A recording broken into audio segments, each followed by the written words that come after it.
আসসালামু আলাইকুম। সরকারি সৈয়দ হাতেম আলী কলেজের অনলাইন শ্রেণী কার্যক্রমে তোমাদের স্বাগত জানাচ্ছি। তোমাদের সাথে আছি আমি ফাহিমা মাহবুব, প্রভাষক ভূগোল। প্রিয় শিক্ষার্থীরা, তোমরা নিশ্চয়ই জানো যে ষড়ঋতুর দেশ বাংলাদেশ। সেই ঋতু পরিক্রমায় এখন বর্তমানকালে আমাদের বর্ষাকাল চলমান। এখন শ্রাবণ মাস শুরু হয়েছে। এরই একটা এই সময়ের প্রেক্ষিতে আমি আজকে তোমাদের আলোচনা করতে যাচ্ছি মেঘ এবং বৃষ্টিপাত নিয়ে। দেখো, আমরা শুরুতেই বলেছি যে ষড়ঋতুর বাংলাদেশ, কিন্তু আমরা প্রতিনিয়ত বৈশ্বিক উষ্ণায়ন বা যে কোনো প্রাকৃতিক বিপর্যয়ের কারণে বর্তমানে আমাদের এই 6টি ঋতু খুব বেশি অনুভূত হয় না। সাধারণত 3টে ঋতুই খুব বেশি অনুভূত হয়। তার মধ্যে হচ্ছে গ্রীষ্ম, বর্ষা এবং শীত। সেক্ষেত্রে জুলাই, অগস্ট, সেপ্টেম্বর, অক্টোবর এই মাসগুলোতে সাধারণত বৃষ্টিপাত বা বর্ষাকাল আমাদের দেশে পরিলক্ষিত হয়ে থাকে। দেখো, এই বৃষ্টি এবং মেঘ জানার আগে আমরা আরো একটু পেছনে চলে যাই। দেখো, তোমরা পানি চক্রের কথা নিশ্চয়ই শুনেছো বা পড়ে এসছো নিচের ক্লাসগুলোতে। পানি চক্রে পানি একটা সাইকেলের মতো করে ঘুরছে এবং বিভিন্ন রূপে ও পরিবর্তন হচ্ছে। যেমন পানি হচ্ছে এমন একটা বস্তু যেটা হচ্ছে 3টা কঠিন, তরল এবং বায়বীয় 3 রূপই পরিবর্তন হতে পারে। দেখো, পৃথিবীতে যাবতীয় শক্তির উৎস হচ্ছে সূর্য। সূর্য থেকে আমরা তাপ এবং আলো পাচ্ছি, এবং এই তাপের মাধ্যমেই কোনো জলাশয় বা জলবিভাগ থেকে প্রতিনিয়ত বাষ্পীভূত হয়ে সেই পানিটা মেঘে রূপান্তরিত হচ্ছে এবং মেঘ থেকে আবার বৃষ্টি রূপে স্থলভাগে ফেরত চলে আসছে। সেখান থেকে আবার চুয়ানো পদ্ধতিতে কিছু ভূগর্ভেও চলে যাচ্ছে, আবার বাষ্পীভূত হচ্ছে। এভাবে এটা সাইকেলের মতো ঘুরছে। তাহলে আমরা দেখতে পাচ্ছি যে মেঘ এবং বৃষ্টিপাত হচ্ছে পানি চক্রেরই একটা অংশ, পানি চক্র কার্যক্রমের একটা অংশ। এখন দেখো, আমরা একটু পরিপূর্ণভাবে আমাদের পাঠে চলে যাচ্ছি। আমরা শুরুতে শিখবো মেঘ কাকে বলে। দেখো, মেঘ কাকে বলে। আচ্ছা, এখন মেঘ, দেখো আমি এখানে একটা চিত্র এঁকেছি যে এই একই প্রক্রিয়ায় তোমার সূর্যের দ্বারা বাষ্পীভূত পানি কি হচ্ছে, জলীয় বাষ্প রূপে এখানে ভেসে বেড়াচ্ছে বায়ুমণ্ডলে। জলীয় বাষ্পপূর্ণ বায়ু যেহেতু হালকা এবং উষ্ণ, এই বায়ুটা সবসময় প্রবণতা হচ্ছে উপরের দিকে উঠে যাওয়া। এখন উপরে উঠে তখন কি হচ্ছে, এখানে শিশিরাঙ্কে পৌঁছাচ্ছে সেই জলীয় বাষ্পপূর্ণ বায়ু। শিশিরাঙ্কে পৌঁছানোর পরে একটা সময় এই বায়ুমণ্ডলে অবস্থিত ধূলিকণাকে আশ্রয় করে এই জলীয় বাষ্পপূর্ণ বায়ুটা মেঘে রূপান্তর হচ্ছে। এটাই হচ্ছে মেঘ। এখন দেখো, এই মেঘ আবার একটা সময় কিন্তু মেঘ দেখি আমাদের অনেক অনেক বছর আগে বা বর্তমান সময় কিন্তু এখনো আমাদের সিনিয়র সিটিজেন যারা, তারা অনেক সময় বলেন যে হ্যাঁ, মেঘ দেখে বুঝতে পারেন যে এখন বৃষ্টি হবে বা নাকি 2-1 দিনে বৃষ্টির সম্ভাবনা আছে। ওকে, এখন মেঘের, দেখো মেঘের আবার আমি এখানে কতগুলো ক্লাসিফিকেশন করেছি। তার আগে একটু বলছি যে সর্বপ্রথম 1803 সালে লিউক হাওয়ার্ড নামে একজন ব্যক্তি মেঘের ক্লাসিফিকেশন করেছিলেন। এরপরে 1894 সালে বিশ্ব আবহাওয়া সংস্থা মেঘের 4টি মূল ভাগে ভাগ করে 10টি আরো উপশ্রেণীতে ভাগ করেছেন। আমরা এখানে আজকে সেগুলো শিখব। দেখো, এখানে প্রথম 4টি ভাগে ভাগ করেছি কি, উচ্চ আকাশের মেঘ, মধ্যম আকাশের মেঘ, তারপরে নিম্ন আকাশের মেঘ এবং দেন হচ্ছে উলম্ব অবস্থিত মেঘ। এগুলো ক্লাসিফিকেশন গুলো আমরা শিখবো। দেখো, বিজ্ঞানীরা আরো একটা খেয়াল করেছেন, এই যে ক্লাসিফিকেশন গুলো করতে গিয়ে ওনারা খেয়াল করেছেন যে মেঘগুলো খুব উলম্ব বিস্তৃতি, যেগুলো হালকা সেগুলো উলম্ব বিস্তৃতি হয়, এবং উলম্ব বিস্তৃতি হলে খুব দ্রুত উপরে ছড়িয়ে যাচ্ছে, একদম ঊর্ধ্ব আকাশে চলে যাচ্ছে। এবং যে মেঘগুলো বা জলীয় বাষ্পপূর্ণ বায়ুটা খুব ধীরে ধীরে উপরের দিকে যাচ্ছে, সেই মেঘের আবার আনুভূমিক বিস্তৃতি বেশি হচ্ছে। দেখো, উচ্চ আকাশের মেঘের মধ্যে আমরা শুরুতেই একটা শ্রেণী করেছি, সেটা হচ্ছে পালক মেঘ। দেখো, পালক মেঘ, পালক অথবা সিরাস। ওকে, আচ্ছা, পালক মেঘ, দেখো এখানে কি বলেছি, এই মেঘটা হচ্ছে সর্বোচ্চ আকাশের মেঘ। আর একটা জিনিস দেখো, উচ্চ আকাশের মেঘ হচ্ছে সাধারণত ট্রোপোমন্ডল, যেটা হচ্ছে ট্রোপোমন্ডলের উপরের স্তর হচ্ছে ট্রোপোপজ। ট্রোপোপজে এই সকল ধরনের মেঘ দেখা যায়। ওকে, আচ্ছা, এখন এটা হচ্ছে ভূপৃষ্ঠ থেকে ৬,০০০ মিটার থেকে ১০,০০০ মিটার পর্যন্ত এর বিস্তৃতি, উচ্চ আকাশের মেঘ। এখন পালক বা সিরাস মেঘ সম্পর্কে আমরা একটু শিখি। দেখো, এই মেঘটা হচ্ছে একদম স্বচ্ছ ধবধবে সাদা। এটাকে আমরা পালকের সাথে তুলনা করতে পারি অথবা তুলার সাথেও বলতে পারি। এরকম সাদা এবং খুবই হালকা মেঘ। আর এই মেঘটা যখন আকাশে দেখা যায় তখন আকাশ একদম ঝরঝরে নির্মল আকাশ পরিলক্ষিত হয়। আচ্ছা, এরপরে আমরা শিখবো হচ্ছে দেখো পালক মেঘ, মেঘপুঞ্জ অথবা সিরোকিউমুলাস মেঘ। এই মেঘটা হচ্ছে খুবই স্বচ্ছ এবং এই মেঘটা অনেকটা তোমার পূজা তোলার মতো অথবা আমরা ফুলকপির সাথে তুলনা করতে পারি। ছোট ছোট ভাবে দৃশ্যমান হয়, খুবই স্বচ্ছ এবং অপরাহ্নে এই মেঘটা সূর্যের লাল আলোকে প্রতিফলন করে বলে সূর্যাস্তের সময় আকাশটাকে লাল দেখায়। এরপরে দেখো সিরোস্ট্রাটাস অথবা ঊর্ধ্ব স্তরের মেঘ। এটা হচ্ছে কি পালক মেঘপুঞ্জের আরো একটু নিচের স্তরের মেঘ। এই মেঘটা হচ্ছে সাদা এবং এটা খুবই স্বচ্ছ সাদা। আর এই মেঘের আরেকটা বৈশিষ্ট্য দেখো, ঘূর্ণিঝড়ের আগে এই ধরনের মেঘ আকাশে দেখা যায়। আচ্ছা, এরপরে দেখো মধ্যম আকাশের মেঘ। এটাকে আবার দুই ভাগে ভাগ করা হয়েছে। দেখো, মধ্যম আকাশের মেঘ হচ্ছে ভূপৃষ্ঠ থেকে ২,০০০ মিটার থেকে ৬,০০০ মিটার পর্যন্ত এর বিস্তৃতি। দেখো, অল্টো কিউমুলাস মেঘ। আর অল্টো কিউমুলাস মেঘটা হচ্ছে এই মেঘটা অনেকটা দেখতে ধূসর, ঘন, ভারী। এই মেঘে সাধারণত বৃষ্টিপাত হয় না এবং বৃষ্টিপাত হলেও সেটা ভূপৃষ্ঠ পর্যন্ত এসে পৌঁছায় না। আচ্ছা, এরপরে হচ্ছে অল্টো স্ট্রাটাস। এই ধরনের মেঘ হচ্ছে ধূসর, অনেকটা নীলচে বর্ণের মতো দেখা যায়, ঘন, ভারী। এই ধরনের বৃষ্টিপাত, এটা সাধারণত খুব বেশি বৃষ্টিপাত হয় না এবং পৃথিবীতে সাধারণত এসে পৌঁছায় না। তবে এই মেঘের বা এই বৃষ্টির নিচে যখন কুয়াশাগুলো সরে যায় তখন কোনো না কোনো সময় মাঝে মাঝে এটা পৃথিবীতে এসে এই ধরনের বৃষ্টি পৌঁছায়। এরপরে দেখো নিম্ন আকাশের মেঘ। নিম্ন আকাশের মেঘকে আমরা আবার তিন ভাগে ভাগ করেছি। নিম্ন আকাশের মেঘ হচ্ছে ভূপৃষ্ঠ থেকে ২,০০০ মিটার পর্যন্ত এর বিস্তৃতি। দেখো, শুরুতেই আছে স্ট্র্যাটোকিউমুলাস মেঘ। স্ট্র্যাটোকিউমুলাস মেঘ কি? এই মেঘটা হচ্ছে তোমার খুব খুব ভারী এবং কালচে ধরনের মেঘ বা ধূসরও বলতে পারি। এই মেঘে তোমার খুব যে মুষলধারে বৃষ্টি হয় তেমন না, হালকা বা গুড়ি গুড়ি ধরনের বৃষ্টিপাত হয়, আবার কখনো কখনো শিলাবৃষ্টিও হতে পারে। আর এরপরে আছে স্ট্র্যাটাস ধরনের মেঘ। স্ট্র্যাটাস এই ধরনের মেঘে তোমার কি হবে, এটাও হচ্ছে কালো ধূসর ধরনের মেঘ হবে, গুড়ি গুড়ি বৃষ্টিপাত হবে।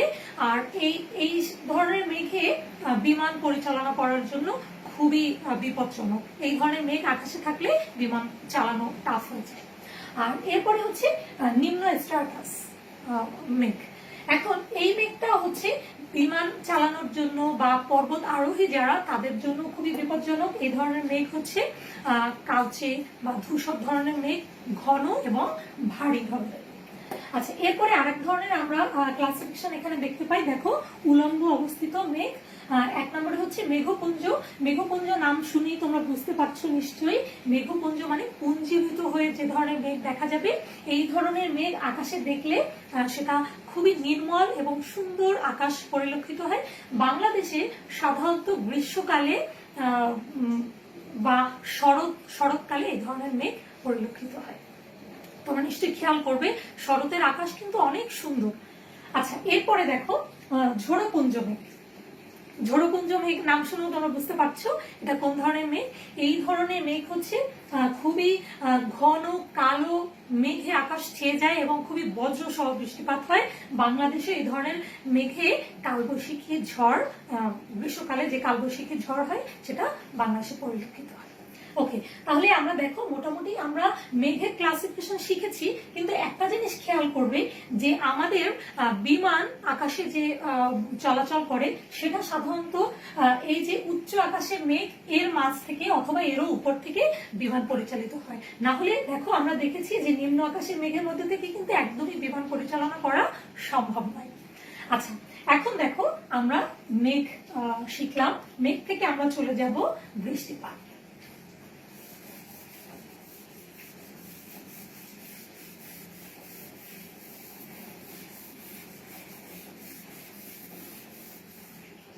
দেখো আমরা শুরুতে শিখেছি মেঘ কাকে বলে, মেঘ পর্যন্ত কিন্তু আমরা চলে গিয়েছি। দেখো ওই সেইম সংজ্ঞা যে বাষ্পীভবনের পরে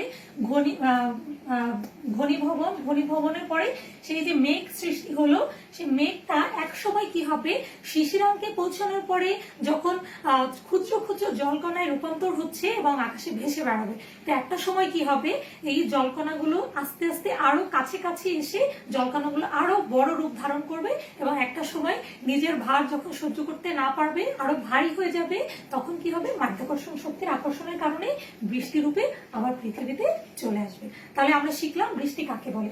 দেখো বৃষ্টিকেও আমরা আবার কতগুলো ক্লাসিফিকেশন করতে পারি। দেখো বৃষ্টিপাত,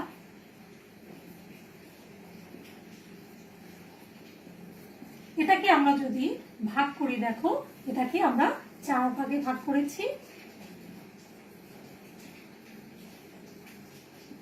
পরিচলন,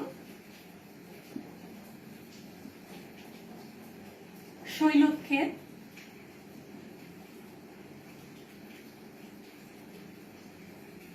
ঘূর্ণি,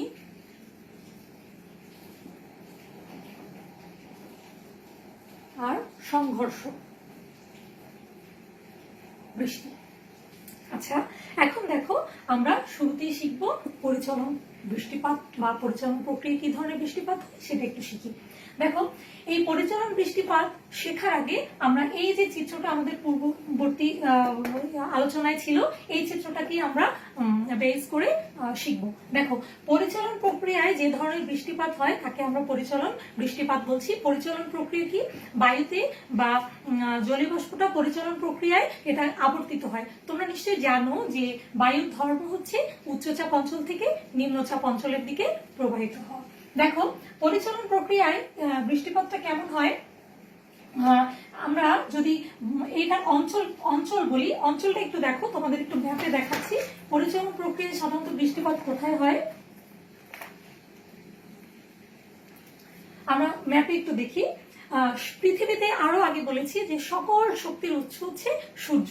সূর্য থেকে যে আমরা তাপটা পাচ্ছি, তখন কি হবে, এই সূর্যের আলো প্রতিনিয়ত কিন্তু যেখানে জলবিভাগ আছে বা পানির প্রাপ্যতা আছে সেখান থেকে বাষ্পীভবনের মাধ্যমে জলীয় বাষ্প রূপে সেটা প্রতিনিয়ত এই বাষ্পীভবনের কার্যক্রমটা পরিচালিত হচ্ছে। দেখো কিছু কিছু জায়গা আছে যেখানে সূর্যের আলো সরাসরি পড়ে বা লম্বভাবে কিরণ দেয়, সেরকম জায়গা আমরা পূর্ববর্তী ক্লাসেও বলেছিলাম যে নিরক্ষরেখার থেকে দুই দিকেই ক্রান্তীয় অঞ্চল যেটা, ওখানে হচ্ছে তোমার সরাসরি সূর্যের আলো পড়ে। যে নিরক্ষর দুই দিকেই 33 ডিগ্রি উত্তর এবং 33 ডিগ্রি দক্ষিণ অক্ষরেখার মধ্যে সূর্যের আলোটা লম্বভাবে পড়ছে। সেক্ষেত্রে দেখো আমাদের এই যে নিরক্ষরেখার 0 ডিগ্রি থেকে আমরা আগে শিখেছিলাম নিরক্ষীয় জলবায়ু অঞ্চল পড়ার সময়, দেখো 0 থেকে 2 দিকে 10 বা 15 ডিগ্রি পর্যন্ত, 15 ডিগ্রি অক্ষাংশ পর্যন্ত দুই দিকে এই ক্রান্তীয় অঞ্চলের বিস্তৃতি। তাহলে দেখো এই অঞ্চলটা আমরা একটু দেখি, এই অঞ্চলের মধ্যে কোন কোন দেশ আছে। দেখো মালয়েশিয়া, ইন্দোনেশিয়া, সিঙ্গাপুর, শ্রীলঙ্কা আছে, তারপরে ফিলিপাইন, এবং এই দিকটায় আছে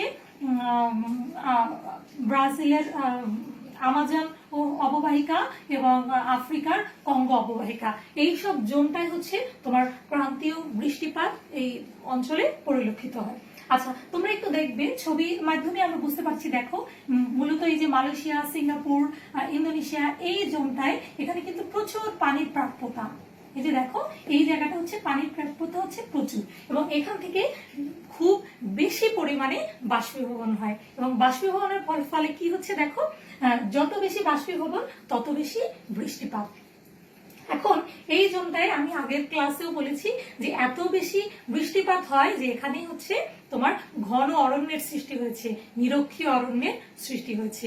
এটাকে তোমার এত বেশি ঘন অরণ্য যে বৃক্ষের ডালপালা খুব বেশি প্রসারিত হয় না, কিন্তু এটা দৈর্ঘ্যে খুব বেশি বড় হয়ে যায়। আচ্ছা, তাহলে দেখো এই অঞ্চলের বৃষ্টিপাতটা এমন হচ্ছে যে প্রতিদিন এত বেশি টেম্পারেচার বাষ্পীভবন হচ্ছে, অনেক বেশি টেম্পারেচার হচ্ছে, কিন্তু একটা সময় বাষ্পীভবনের পরে বিকেল বেলার দিকে এই জায়গাটায় কি হচ্ছে, একদম আকাশ অন্ধকার হয়ে মেঘাচ্ছন্ন হয়ে তারপরে একটা বৃষ্টিপাত হচ্ছে, এবং এই বৃষ্টিটা বেশ খানিকক্ষণ এটা হয়, স্থায়ী হয়, এবং টেম্পারেচারটা অনেকখানি কমে যায়। আচ্ছা, এই যে এটা হচ্ছে মোটামুটি নিরক্ষীয় বৃষ্টিপাত। এই নিরক্ষীয় বৃষ্টিপাতের তোমাদের তাহলে বুঝতে পারছো যে এই যে ছবিটা, এটা কি হচ্ছে, এখান থেকে বাষ্পীভবন হচ্ছে, বাষ্পীভবনের পরে এটা কি হচ্ছে, এই যে জলীয় বাষ্পপূর্ণ বায়ু আকাশের দিকে বা বায়ুমণ্ডলের দিকে চলে যাচ্ছে। যাওয়ার ফলে কি হচ্ছে, এখানে গিয়ে এটা ঘনীভবন হচ্ছে, এবং ঘনীভবনের পরে এটা মাধ্যাকর্ষণ শক্তির আকর্ষণে আবার বৃষ্টি রূপে পৃথিবীতে ফেরত চলে আসছে। দেখো এই ধরনের বৃষ্টিপাত, তাহলে তোমরা অঞ্চল জেনেছো কোন কোন অঞ্চলে এই ধরনের বৃষ্টিপাত হয়, এবং আমাদের বাংলাদেশেও পরিচালন প্রক্রিয়ায় বৃষ্টিপাত দেখা দেয়। সেটা হচ্ছে তোমার মৌসুমী বায়ুর আগমনের ফলে। দেখো বাংলাদেশে আমরা জানি যে মৌসুমী বায়ুর প্রভাব খুব পরিলক্ষিত হয়, এবং এটা যখন স্থলভাগের উপর দিয়ে নয়, যখন তোমার জলভাগের উপর দিয়ে যে বায়ুটা হয়, বায়ুটা প্রবাহিত হয়, সেই বায়ুতে প্রচুর পরিমাণে জলীয় বাষ্প নিয়ে সেটা স্থলভাগের দিকে যায়, এবং বাংলাদেশে বর্ষাকালে এই পরিচালন প্রক্রিয়ায় বৃষ্টিপাত সম্পন্ন হয়ে থাকে। আচ্ছা, এরপরে দেখো আর এখানে আরেকটা বৈশিষ্ট্য হচ্ছে যে বৃষ্টিপাত প্রচুর হচ্ছে, কিন্তু বৃষ্টিপাত যখনই শেষ হয়ে যাচ্ছে তখনই মেঘ মুক্ত নির্মল আকাশ দেখা যাবে। আচ্ছা, এরপরে আমরা শিখবো পরিচালন প্রক্রিয়া। তোমরা মোটামুটি আশা করছি তোমরা ক্লিয়ার হয়েছো। এরপরে আমরা শিখবো শৈলক্ষেপ বৃষ্টিপাত। দেখো শৈলক্ষেপ বৃষ্টিপাতের একটা চিত্র আমি তোমাদের এঁকে দেখাচ্ছি, তাহলে ব্যাপারটা তোমাদের বর্ণনার আগেই ক্লিয়ার হয়ে যাবে।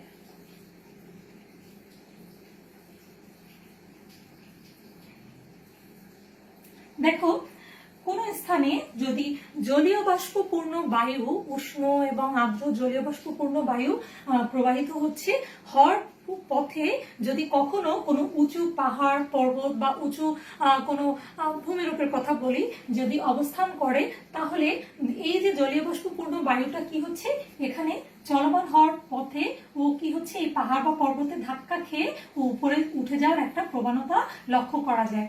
যখন এই উপরে উঠে যাবে তখনই ও স্বাভাবিকভাবেই উপরে উঠে গিয়ে এখানে শীতল এবং ঘনীভূত হবে, এবং একটা সময় বৃষ্টি রূপে আবার স্থলভাগে ফিরে আসবে। দেখো এই যে এই প্রক্রিয়ায় যে ধরনের বৃষ্টিপাত হচ্ছে, একে আমরা বলছি কি শৈলক্ষেপ বৃষ্টিপাত। কিন্তু তোমরা একটা মজার জিনিস খেয়াল করবে, এই ধরনের বৃষ্টিপাত পাহাড়ের একদিকে বৃষ্টি হচ্ছে, কিন্তু এই জলীয় বাষ্পপূর্ণ বায়ুটা যেহেতু এখানে ধাক্কা লাগলো এবং এই পাশেই রয়ে গেল, ও কিন্তু পাহাড়ের এদিকে আর যেতে পারছে না। জলীয় বাষ্পপূর্ণ বায়ুটা যখন ও এদিকে যাবে তখন অনেকটাই জলীয় বাষ্পহীন বা খুবই কমে যাবে। তখন কি হবে, দেখা গেল পাহাড়ের এই দিকটায় বৃষ্টিপাত হচ্ছে, কিন্তু অপর পাশে একদমই বৃষ্টিপাত হচ্ছে না। তখন এই জায়গাটাকে আমরা বলছি বৃষ্টির ছায় অঞ্চল। দেখো এটাকে বলা হয় বৃষ্টির ছায় অঞ্চল। আচ্ছা, তাহলে দেখো আমরা এখন দেখি এই ধরনের বৃষ্টিপাত কিন্তু বাংলাদেশেও দেখা দেয়। বাংলাদেশ, সিলেট এবং চিটাগাংয়ে এই ধরনের বৃষ্টিপাত দেখা দেয়। আচ্ছা, এর আর একটা জিনিস দেখো যে এই ধরনের বৃষ্টিপাতের একটা বড় উদাহরণ হচ্ছে হিমালয় পর্বতের সাথে মৌসুমী বায়ুটা যখন জলভাগের উপর দিয়ে বা বঙ্গোপসাগরের উপর দিয়ে যেতে যেতে একটা সময় হিমালয় পর্বতে গিয়ে ধাক্কা লাগলো, তখন পশ্চিমবঙ্গ, বাংলাদেশ, আসাম এদিকে প্রচুর বৃষ্টিপাত হলো। কিন্তু হিমালয়ের অপর দিকে তিব্বত বা মধ্য এশিয়ার দেশগুলোতে এই জলীয় বাষ্পপূর্ণ বায়ু না যেতে পারার কারণে ওখানে কিন্তু বৃষ্টিপাত হচ্ছে না। ওকে, আচ্ছা, এরপরে দেখো আমাদের দেন আমরা চলে যাচ্ছি ঘূর্ণিবাত। এই ছবিটা একটু আঁকি, ছবি আঁকলে তোমাদের জন্য বুঝতে অনেক সহজ হবে।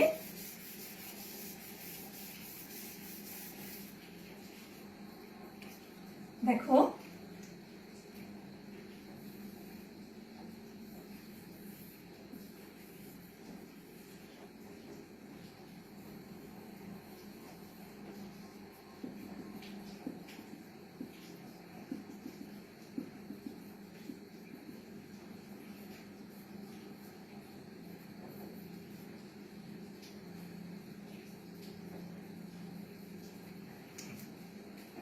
দেখো তোমাদের আগেই বলেছি যে বায়ুর ধর্ম কি, সব সময় উচ্চচাপ অঞ্চল থেকে নিম্নচাপ অঞ্চলের দিকে প্রবাহিত হওয়া। এখন দেখো ঘূর্ণিবাত কি বলছি, এখানে কোনো একটা নির্দিষ্ট জায়গায় হঠাৎ করে যদি টেম্পারেচারটা বেড়ে গেলে ওখানে নিম্নচাপের সৃষ্টি হচ্ছে। নিম্নচাপের সৃষ্টি হলে সেই উষ্ণ এবং হালকা বায়ুটার প্রবণতা হবে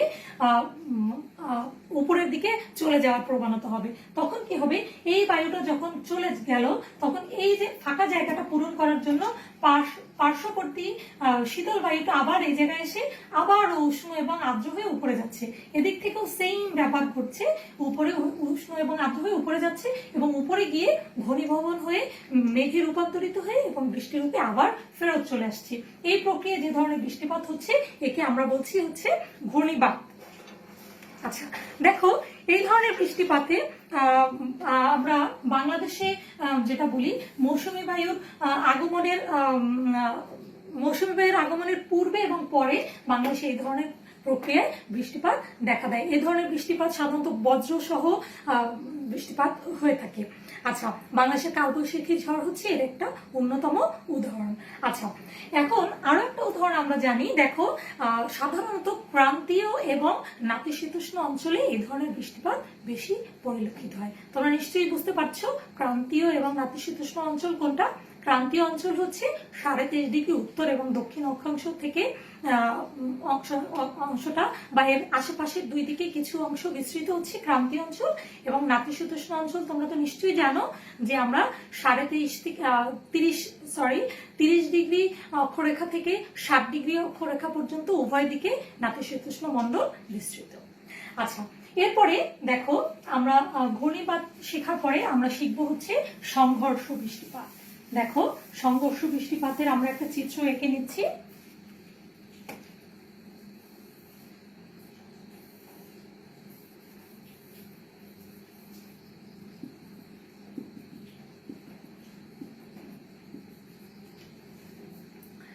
আচ্ছা, দেখো আবার সেই সেম কথা বলছি যে বায়ুর সব সময় ধর্ম হচ্ছে উচ্চচাপ অঞ্চল থেকে নিম্নচাপ অঞ্চলের দিকে প্রবাহিত হওয়া। দেখো যখন মেরু অঞ্চলের কোনো বায়ু তোমার নাতিশীতোষ্ণ অঞ্চলের দিকে প্রবাহিত হচ্ছে তখন কি হবে, দুই বায়ুটা পাশাপাশি চলমান হয়, মুখোমুখি ভাবে উপস্থিত হয়ে পড়ছে। মেরু অঞ্চল কি তোমাদের মনে আছে?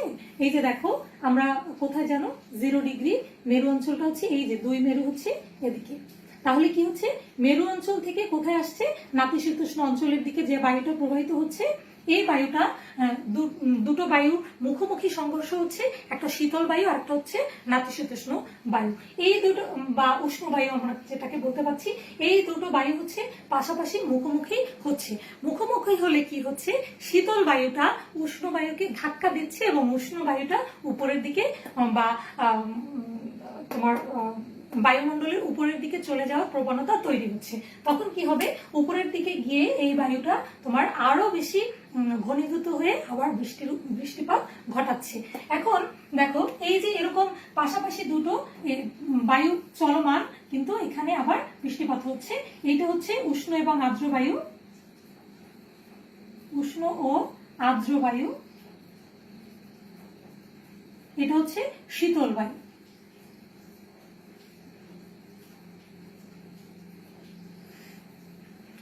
আচ্ছা, তবে আরেকটা জিনিস দেখো, এই যে এই ধরনের বৃষ্টিপাত সাধারণত 35 ডিগ্রি থেকে 65 ডিগ্রি অক্ষাংশের মধ্যে সাধারণত এই ধরনের বৃষ্টিপাত পরিলক্ষিত হয়।